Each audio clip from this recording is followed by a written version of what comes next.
દુરૂદ શરીફ પડવું એટલી મહાન અને મોટી ઇબાદત છે કે પોતાના બાપના સાથે કોઈ જો ખૈરખાઈ કરવા માંગતો હોય મા બાપના સાથે, તો મોટામાં મોટી ખૈરખાઈ છે કે જુમાના દિવસે વધારેથી વધારે દુરૂદ પડવામાં આવે. કારણ કે જુમાના દિવસે જે દુરૂદ શરીફ પડવામાં આવે તે નબી કરીમ સલ્લલ્લાહુ અલૈહિ વસલ્લમના દરબારના અંદર તેનું અને તેના બાપનું નામ લઈને પેશ કરવામાં આવે છે.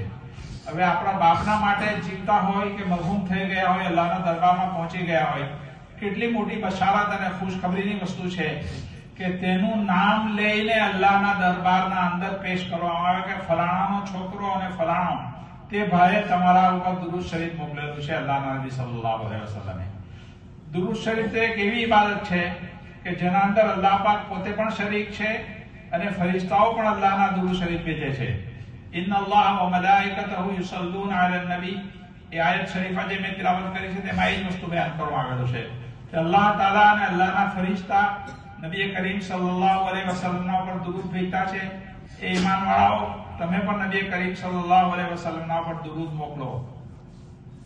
તો દુરૂદ મોકલવાનો તોહફો અને દુરૂદ મોકલવાની ઇબાદત એટલી મોટી છે કે એના અંદર અલ્લાહ પોતે પણ શરીક છે અને અલ્લાહના ફરિશ્તાઓ પોતે પણ શરીક છે.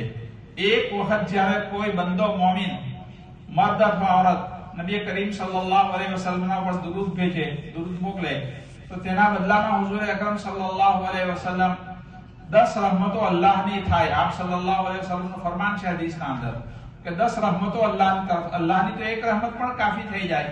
જો મોમિનના ઉપર સહી માનામાં તે અલ્લાહ તરફથી આવતી રહમતો કબૂલ થઈ ગઈ, તો એક રહમતો પણ માનવના દુનિયા અને આખિરતની નજાતના માટે કાફી છે. તો શું કેવું જ્યારે 10 રહમતો અલ્લાહ તાઆલાના તરફથી એમ કે તે મોમિન બંદાના માટે અલ્લાહ તાઆલા મોકલવા આવેલા છે. 10 રહમતો અલ્લાહની તરફથી થાય, 10 દરજાત બુલંદ થાય, તેના 10 ગુનાહો માફી થાય. એ પ્રમાણે ઉલમાએ 40 બયાન કરેલી છે કે એક દુરૂદ શરીફના ફાયદા 40 વસ્તુથી કરવામાં આવતા છે. અલ્લાહ તાઆલા આપણને વધારેથી વધારે દુરૂદ શરીફ પડવાની તૌફીક આપે. હઝરત અહેમદ મુફ્તી શફી સાહેબ રહમતુલ્લાહ અલૈહ, મુફ્તી શફી સાહેબ મુફ્તી તકી સાહેબના વાલિદ સાહેબ, તેમણે લખેલું છે અથવા મુફ્તી તકી સાહેબે લખ્યું છે કે અમારા વાલિદ સાહેબ મુફ્તી શફી સાહેબ રહમતુલ્લાહ અલૈહને પૂછવામાં આવ્યું કે કસરત દુરૂદ શરીફ કોને કહેવામાં આવે? તો કે દુરૂદ શરીફની કસરત અને વધારે કહેવામાં આવે કે માણસ ઓછામાં ઓછું 300 વખત દુરૂદ શરીફ પડી જાય દિવસભરમાં, આખા દિવસના અંદર.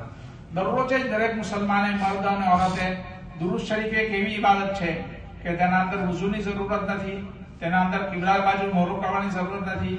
પોતાનું કંઈ પણ કામ કરો, કામ કરતા કરતા દુરૂદ શરીફ નાનું મોટું જે દુરૂદ શરીફ યાદ હોય તે પડતા રહો. સલ્લલ્લાહુ અલૈહિ વસલ્લમ, સલ્લલ્લાહુ અલૈહિ વસલ્લમ, એમાં કઈ વાડબી નહીં લાગે. માણસ પોતાના કામકાજના અંદર લાગેલો છે, ફેરીના અંદર, औरत પોતાનું કામકાજ કરી રહી છે, કિચનના અંદર કામ કરી રહી છે, ઘરના અંદર છોકરાઓનું કામ કરી રહ્યા છે, અને ચાલતા ફરતા દુરૂદ શરીફ પડતા રહે સલ્લલ્લાહુ અલૈહિ વસલ્લમ, સલ્લલ્લાહુ અલૈહિ વસલ્લમ, તો કેટલું વધારે તેને તેનો સવાબ મળશે. નબી કરીમ સલ્લલ્લાહુ અલૈહિ વસલ્લમ એક હદીસના અંદર ફરમાવ્યું કે કયામતના દિવસે બધાથી વધારે નજદીક આપ સલ્લલ્લાહુ અલૈહિ વસલ્લમના હુઝુરની સિફારિશના મુસ્તહિક તે માણસ થશે જે વધારેથી વધારે નબી કરીમ સલ્લલ્લાહુ અલૈહિ વસલ્લમના પર દુરૂદ પડતા રહેશે. તો આપણને જરૂરત છે એ વસ્તુની કે આપણે વધારેથી વધારે નબી કરીમ